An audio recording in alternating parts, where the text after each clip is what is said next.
You know, your credit score is the key to getting a credit card, a mortgage, even a good job. But you may be surprised to learn all the little things that can bring that score down. Our financial contributor, Mellody Hobson, is here with some tips on how to keep it solid. Good to see you again.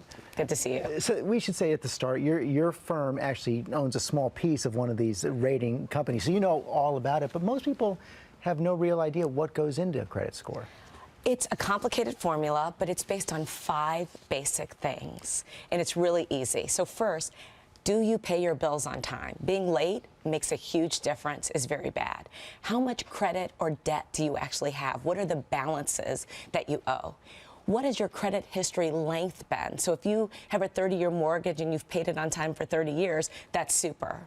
Do you have new credit, which hurts you? And a lot of new credit really does hurt you. And then last but not least, the variety of credit that you have affects your credit score. So if you have all credit cards, that's not a great thing because it suggests maybe you're trying to extend your lifestyle with credit cards. But if you have a mortgage, a car payment, some student debt, and a credit card, that's different and shows a healthier credit mix. But there are some things, and this one really surprised me when you seem to be doing the right thing, like joining the home mortgage modification program to keep your home. That could actually hurt your credit score. I know. This is one of these things that confounds people, but what happens is if you go to modify your mortgage to stay in your house, which of course is important and a good thing in this tough economic environment, your lender reports this to the credit agencies. So they know you're having a hard time making your payment, and it lowers your score.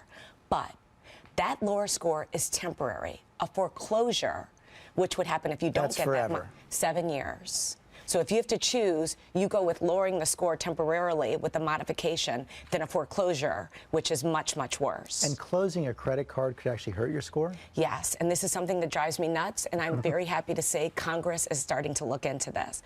It has to do with your credit utilization, meaning how much credit has been extended to you and how much of it do you actually use. When you use a lot of the credit that has been extended to you, it lowers your score. When you use very little, it keeps it very high. So when people take away a credit card, lowers the limit.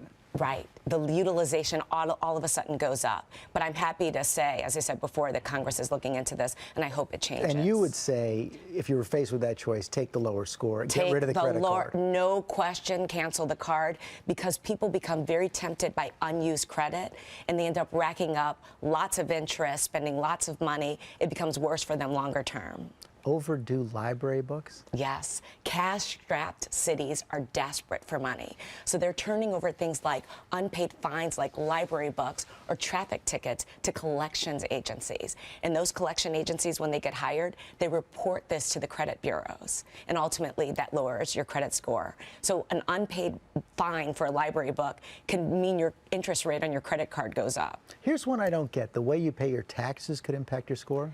So if you don't pay your taxes and you get slapped with a federal tax lien, that actually goes on your credit report and is very bad for your credit score and stays on your credit for 7 years. Wow. And you've given us this advice before. Give it to us again. Make sure you check your credit reports every year. Annualcreditreport.com, once a year, the only place you can go for an actual free credit report. If you want to score, you're going to pay a nominal fee of maybe $15, but that is the way to make sure your credit report is correct, 80% of which have mistakes. Wow, 80%? 80%. Wow, that is a very high number. Mellody Hobson, thanks very much. You can get more tips on abcnews.com.